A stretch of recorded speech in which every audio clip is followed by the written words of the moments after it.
I'm Richard Hoover, and you knew that. Yeah.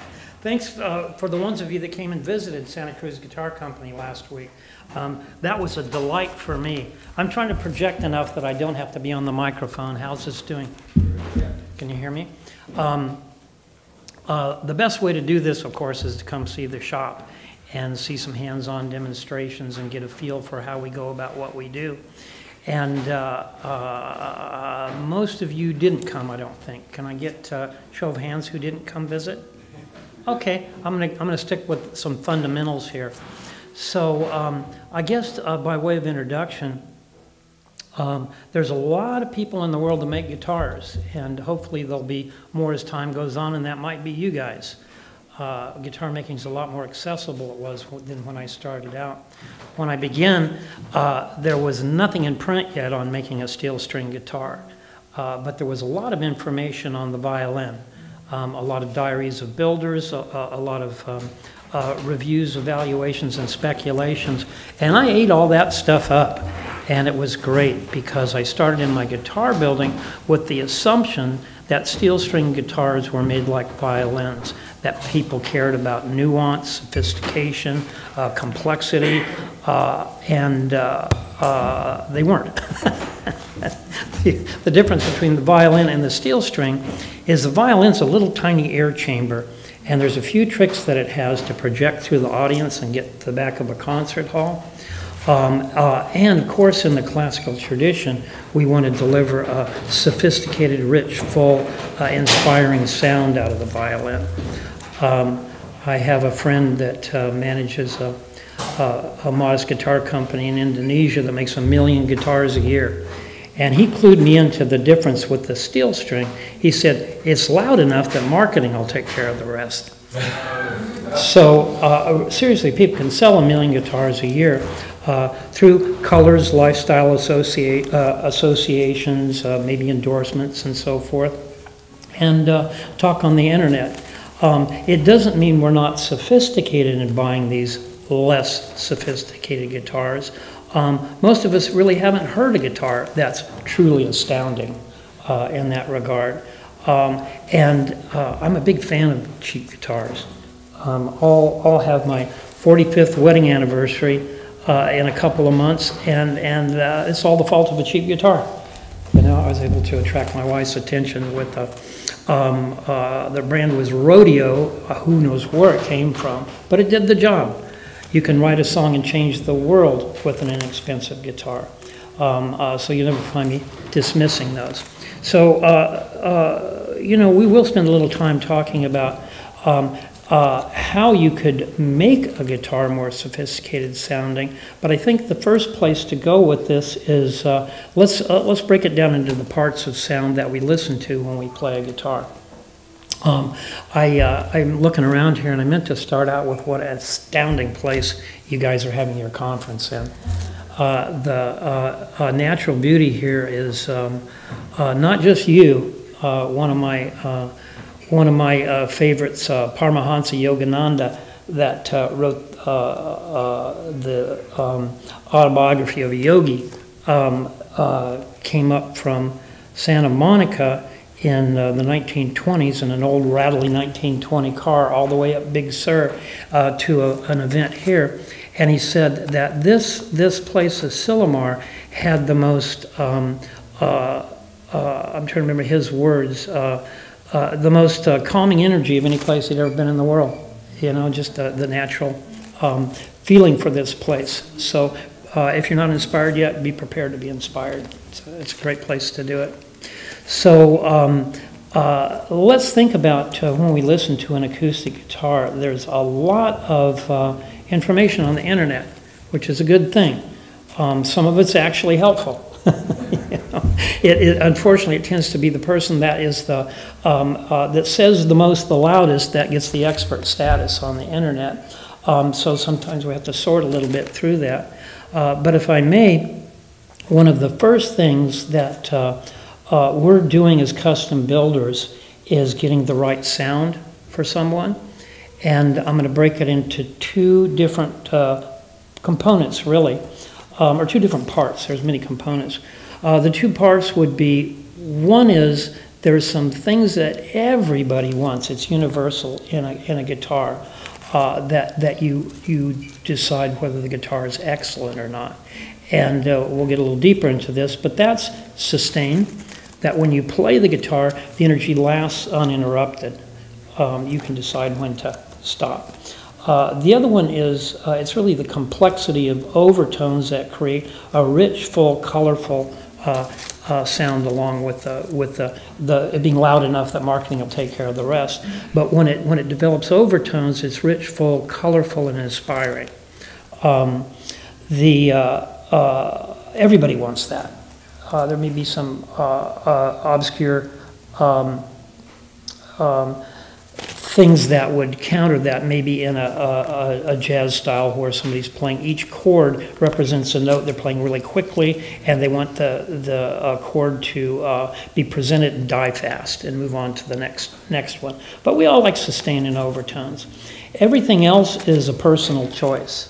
And this is where I think I can be the best service to you, is to say there's no right or wrong in the other parts of sound of the guitar. The other parts of sound, as I'll explain in a minute, are like flavors or colors. They're things that you would pick because they inspire you, or they feel right. And those are easy to identify because they're the same things you can manipulate on your sound system. Your sound system allows you to turn knobs and sliders to get the effect that you want. If there was a right or wrong, your stereo would not have knobs or sliders. It would be enclosed in a box and you just listen to it. Is this making sense? Okay, so since it's your personal choice here, nobody should influence you on that regard. When you sit down and play an instrument, hopefully you can let the opinions and the expectations of your guitar teacher, your significant other, the famous person that you admire as a player, and all the people on the internet that are telling you what to get. It's your choice, these things. So as guitar builders as a whole, there's really a choice how far you'd like to go with this. And it's not that there's some bad builders and some good builders, or some evil people that are taking your money and people that are saints because they're doing it right. It's really the intent of the builder. And a lot of it comes down to economics. You know, for years we talked about the difference between handmade and a factory made, or handmade and machine made. That's becoming less and less of an identifiable division as we get more and more chances to do things with like mechanical assistance, let's say. So handmade versus machine made, there's some places that is important, but overall it's not a good distinction. The better distinction is the maker building this instrument to hit a price target or not. If you're going for a price target, of course, you have to reverse engineer the making of your instrument so that the cost of woods fit in that, and that the efforts that people put in as builders don't exceed those costs. And there's pretty easy ways to build a guitar in that regard. As doing guitar making as a business, unfortunately, I didn't know any of that when I started out. I began to build the guitars out of the passion for the sake of doing it. I wanted to support my habit and sell the guitars and be able to buy equipment and tools to make the next one. And I didn't realize the importance of that price target. So fortunately, unfortunately, we just did the best we could and charged people accordingly. And 42 years later, that's still working. Thank you. Thank you for that. I'm going to take a minute and talk about, let's call it mass production, or building for a price target. And you guys here, you represent all brands of guitars, all sizes, all shapes. And companies go from, some companies go from very cheap to really expensive within the same brand. And some of them actually build, as I said. The more expensive ones have some effort into controlling sound. The less expensive ones are really just a assembly of a kit, you know, as efficiently as you can. So if we wanted to make 1 million guitars a year, let me give you a perspective. My dear friends at Taylor, who I've known since we were kids, really, I think make about maybe 180 guitars a day. I don't know what that totals, 20 days a month and on and on and on. A lot of guitars. Nothing like Yamaha's million, but still a lot. Martin's maybe 200,000 a year. When you get into those numbers, you have to have efficiencies, and those efficiencies are what allow you to have a low price. So imagine if we're making a refrigerator, a chair, a bicycle, a stuffed animal, in multiples. One of the keys to the efficiency is making sure that you make each component an accurate size. Your design dictates the size of each component. You can visualize a kit here that you can make, and today you can make these components on a machine. You can do it very efficiently at a low cost, and they come out the same. So we have all these wooden components, and each one is only going to fit one way in an assembly station. And look at the beauty of this. The person's job at that station is to take a part out of a bin, apply a pre-measured glue, and there's only one way to put it. That can move on to the next person, and we can gain some real efficiencies. We don't waste wood, and the price at the end is really affordable. The more guitars you want to sell, the lower the price you should have to reach that. And so in Asia, you'll find companies that literally build a whole acoustic guitar in single-digit hours, like 2 or 3 hours. The glues cure with ultraviolet light, as does the finish, and everything is thinking about that efficiency. I can't fault that, you know.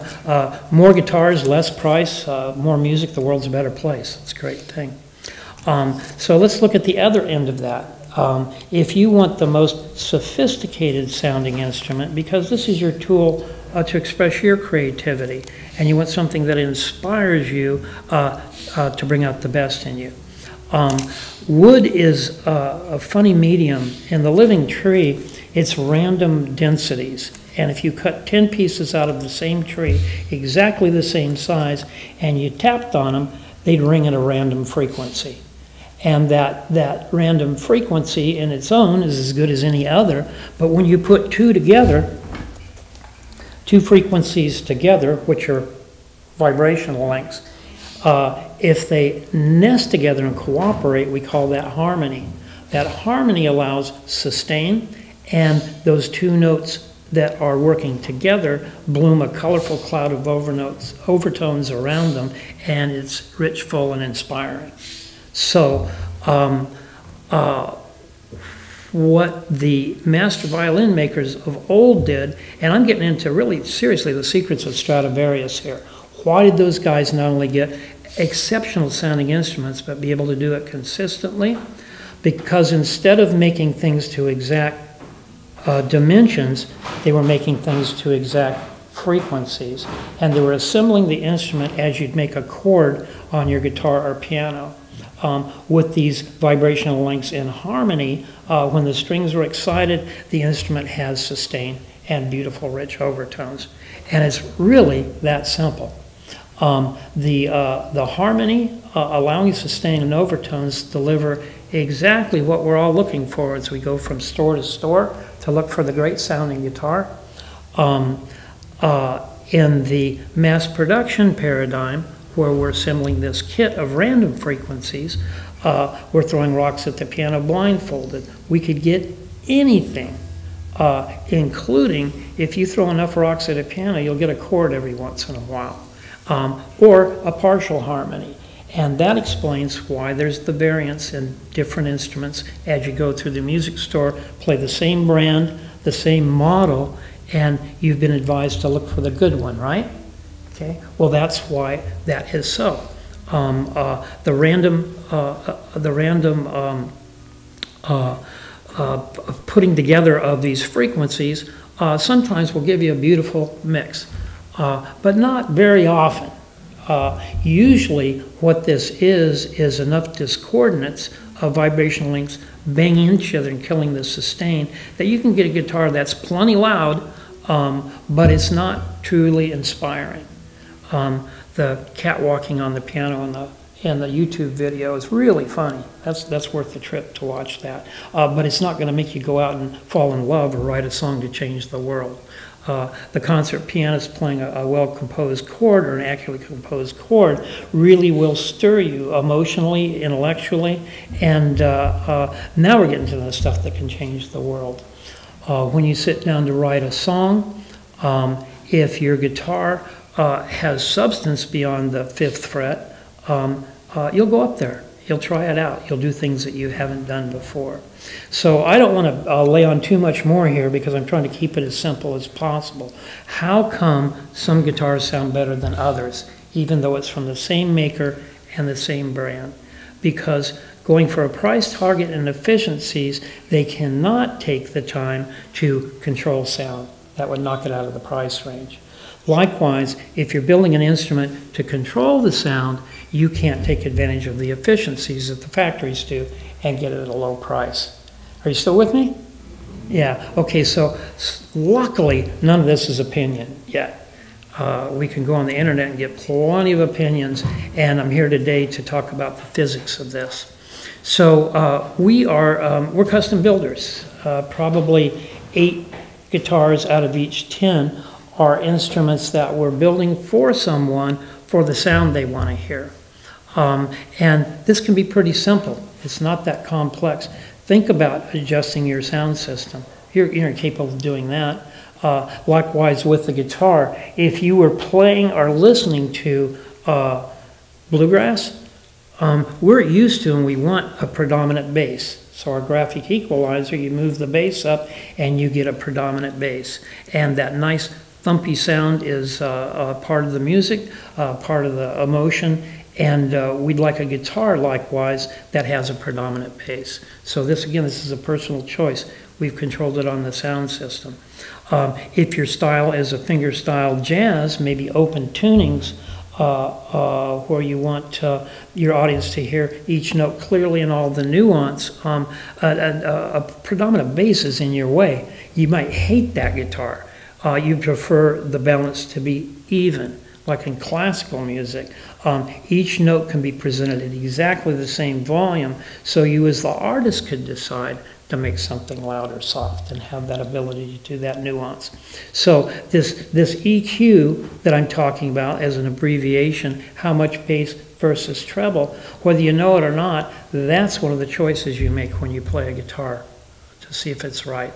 So that was a lot of information, but let's break it down. So the EQ, how much bass versus treble in the instrument. And I can almost tell you by looking at the guitars, the size of them, the brands, and knowing how the bracing patterns are, I could probably tell you what the EQ is of most of these guitars.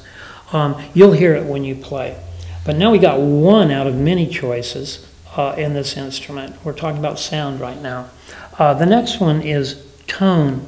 And that is on the scale. In fact, but would you help me here? Just grab any guitar there is okay. Yeah. Tone. So if you would play, let's get you set up here. Now I got to get more important a task since you're setting up for me. So tone is not bass or treble. Tone is bright or dark. Okay. So why don't you just give me the open G right there? I mean, the open D. I've been in this country very long. The low string is an E. Okay, yeah. Okay, that's pretty much the natural voice of this guitar and the tone it was built for. Let's hear it again. Okay, now play that same note with the same strength really close to the bridge. Even closer. Hear the difference in tone? Okay, now play at the end of the fingerboard. Okay, so now let's slowly go from the close to the bridge, over the sound hole, and at the end of the fingerboard.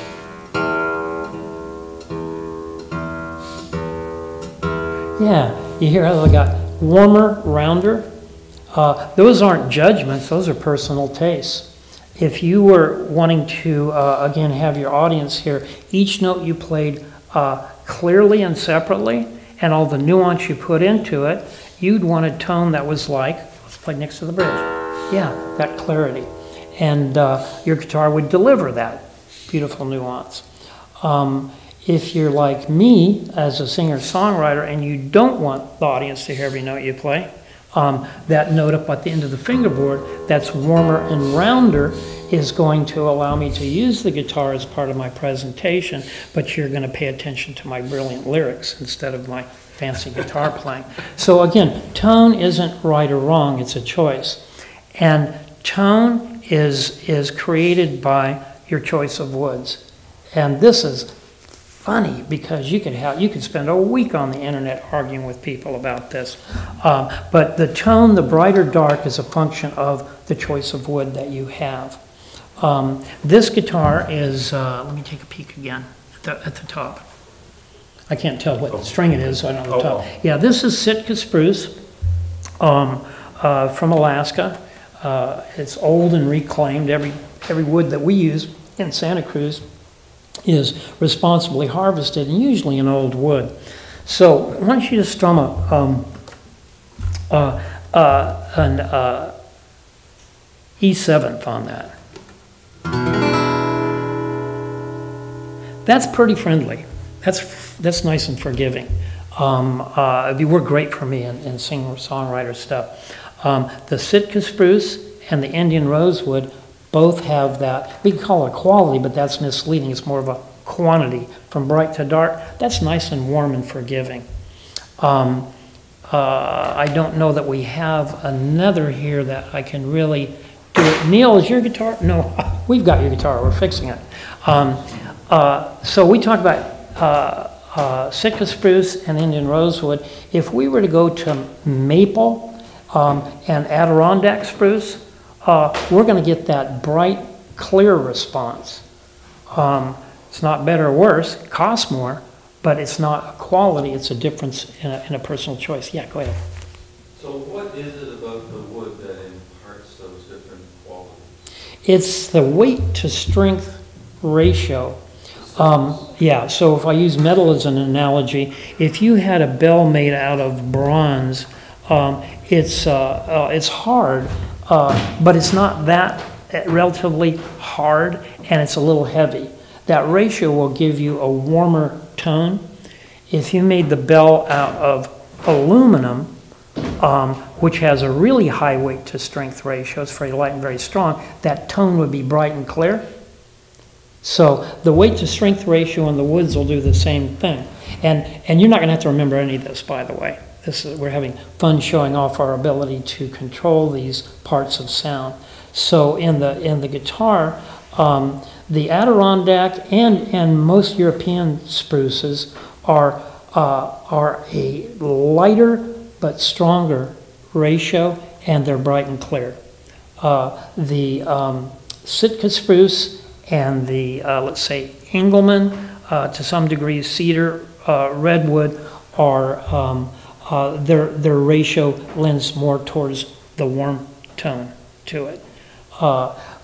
You can use these in combination and change that, just the way you have an infinite number of ways you can do your graphic equalizer. In tone, you can mix and match. So if we had a bright, clear maple back and sides, and we put a cedar top on it, the bright and the warm aren't going to cancel each other out and sound like nothing any more than putting pineapple juice in a tart sauce will make the flavor disappear. You get another flavor altogether that might be accurate. I mean, might be the right thing for you. Is that helpful? Yeah. One more technical question.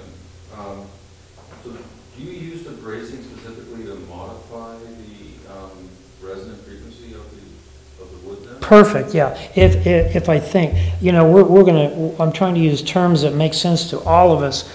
Sometimes the terms I use in acoustic physics don't go with our common stuff like tone, for instance. We use for ubiquitous, a lot for everything, including the kind of sound somebody makes when they hit the string. And back to what you were saying here, we can manipulate the EQ or how predominant the bass is or how even it is on how we manipulate the wood. So making the top thicker or thinner, or moving the mass on the braces. For instance, most of you have heard the term scallop braces. Scallop braces refers to a shape of braces of Martin guitars before World War II.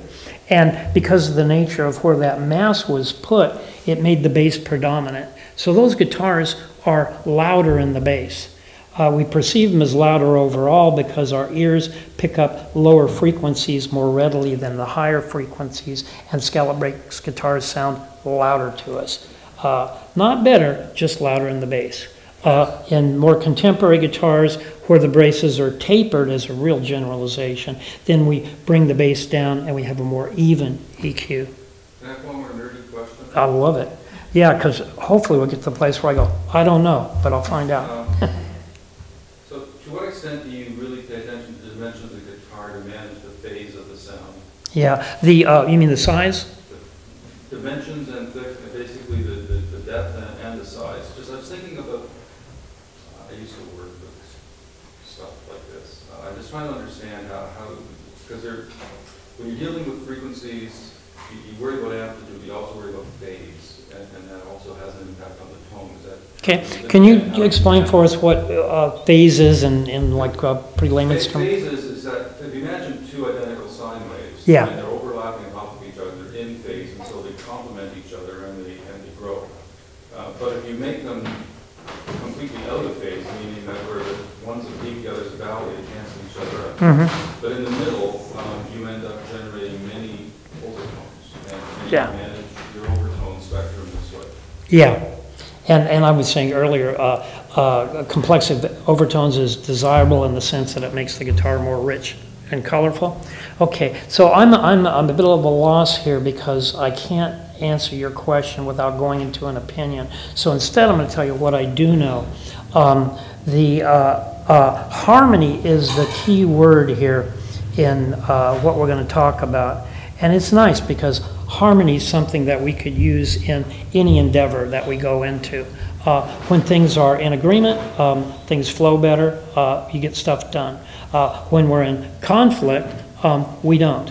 And in the guitar, everything that we're doing to get complexity, richness, fullness, and sustain is bringing these frequencies into harmony with each other and allowing them to work in unison and develop the sound that we're after.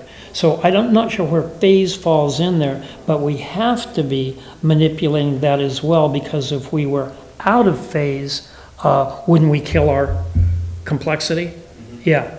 So this is done, we really do this by feel and listening. And our time's too short here, I didn't bring examples of this. But if we take a top that, let's say that's made by one of our favorite factories, the braces and components are random densities, as we learned, but they're made exactly the same size on automatic machinery and put together and you're done.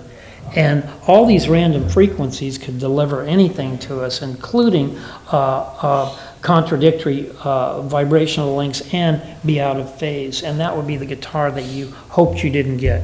You know, it sounds kind of plain and simple, and the sound doesn't last very long with that. Next time I'm going to know what to say about phase. But we have to be considering that, or we'd be negating what we're doing. So maybe you can fill me in on that. So let's go back and talk about, again, we're talking about that, the parts of sound that you can remember here. There's tone from the choice of woods. Sides and back Indian rosewood's a warmer sound. Cocobolo, maple are brighter, clearer. Koa, mahogany, walnut fall in those. And when I talk to somebody about a custom guitar, I don't expect them to have this terminology. Or even have chosen their woods. If they have, it'd be my job to tell them what to expect in sound. So again, tone, bright or dark, from the choice of woods. And let me throw this one disclaimer in here. If you were to use a brass nut and saddle, or make your bridge pins out of stainless steel, you'd really brighten up the sound of the guitar independent of the woods. But we're talking about the normal stuff here. So there's two distinct choices. We have the EQ that I spoke of, how much bass and treble. Volume is a simple one. You control the volume. How loud do you want the guitar? The bigger the guitar is, the louder it'll be, unless it's cracked or there was something done wrong in it. And loudness is very much a personal preference. Up till about 1870, guitars were really small by our modern standards. I mean, smaller than like a single O Martin size. And they also were the epitome of the luthier's art for millennia. Those guitars sounded superb. They just weren't loud. They only had to be loud enough for the biggest room in the house because that's where people played the guitar. Later on, when guitarists moved on stage with barking dogs and banjos, they got bigger so they could be heard. And that's the only reason that we increased the acoustic volume of the instruments, to be louder in that context. So if you want the absolute best presentation possible, you could get it in a really small guitar. And today you could put a pickup in that, play to a microphone, whatever is necessary. So volume is really personal. A lot of people make a guitar choice based on how impressive the guitar is when you hear it. And if that's what you want, you'll get it. But hopefully you're going to look for a little more sophistication of sound too. Can you think of anything else you'd control on your sound system to manipulate the sound? It's just a test, see if you're dozing off or not. Double bass. Yeah, exactly. So let's call that the EQ, like the engineer in the sound studio. On our sound system, we might have 6 sliders for bass, treble, and mid-range. They might have 64 or 128 where they really can get into that kind of nuance. In your guitar itself, the more you want to play bluegrass, folk, rock, stuff where predominant bass is desirable, maybe you want that in your guitar. And your guitar may have scallop braces to achieve that. Your guitar may also have a warmer toned wood to go along with that music. If you want to play your guitar and have more versatility, where you could play that kind of music, but also play a classical repertoire, you want a guitar that's inherent EQ is more balanced, because you as the player can always decide to hit the string harder with that. So now let's go off of the things that we choose on the sound system and go back to that stuff that everybody wants: complexity, rich, full, colorful sound, and sustain. One of the comments that I really enjoy and I hear over and over again is somebody's maybe played guitar for decades and they got one of our instruments and now they're playing higher up the neck. They're writing songs they hadn't thought of before because there's more there. There's more to inspire them. This isn't marketing copy. This is what happens when you put something together in tune. So the most versatile guitar is one that has a more even EQ and not a super bright or a super dark tone. So when we go shop in the store to look for an instrument, we may find a sound that we really like after searching through different instruments, and that's a delight. God, here's a guitar that really works, makes me feel good. I can't wait to play it. How about the neck? Is that the shape that you want? Are the strings a comfortable spacing? Is the tension of the strings right from the scale length? And is it a color that you can live with? That's a lot to ask in one guitar. If you look enough, you usually will compromise on that. I can get this, but I can't get this, and I'll live with that. And I'm really not here to promote Santa Cruz as a brand, but I'm here to promote lutherie as an art science in the situation where somebody does have, if their intent is to control those things, you can get exactly what you want in one guitar. We've been doing this for 42 years, and we're comfortable with guaranteeing that that can happen. And so far, you've learned how to do that on your own. You know, there's a few other tricks that come along with this. So remember, the key to this is harmony. How do we control the frequencies of each individual thing, let alone put the assembly together in harmony? That's a knack. It takes some practice. And the way it's done is, for the guitar top, we want the note that each brace makes to be complementary to the next one. And if you looked at that in music theory, it would be the circle of fifths. When you tapped on one, it would put the rest of them into motion. And when you played the guitar, they all work together and give you sustain and overtones. The one that's put together by sizes in a factory isn't going to do that unless by some remarkable coincidence. If you throw enough rocks at a piano, you'll get a chord every once in a while. So that's how it's done, and that's the secret of the masters of violin. They had a couple of things that supported that. They use incredibly resonant wood, and you can choose that. Getting resonant wood is a price concern. Buying a guitar top from a reputable supplier that's been dried carefully and is stable, what more could you ask for? Well, the wood is, you cut it from the living tree. It's not very resonant at all. It's full of this sticky stuff that circulates through the tree and carries nutrition to each cell. And when the tree dies, that sticky stuff settles to the bottom of each cell, and it's like we have an apartment building that's knee-deep in cold honey. You can put that wood in an oven, bake it, evaporate the water, the moisture, and it's stable, but the sticky stuff's still there. And this is the reason that you give it 5, 10, 50, 200 years. Those sticky resins in the tree sap will polymerize, become like crystal, and you have the beautiful old violin or guitar that sounds so much better than the new one. So wood gets better sounding with age. It's a chemical transformation, if you will. There's no opinion about who plays it, how they play it, or what they play. Just the fact that the wood is that far from the living tree will do that. That's where our appreciation of old instruments come from. I don't want to discount the gift of the master, and there is some element of vibration from playing that enters into that, but the predominant one is the resonance becoming like crystal and becoming super resonant. So you'll find builders that are after the control of their sound looking for old wood. It's not financially practical to make a guitar and put it away and sell it 200 years from now when it sounds good. That'd be a lot of inventory. So we, for instance, we work with old material, especially for our tops.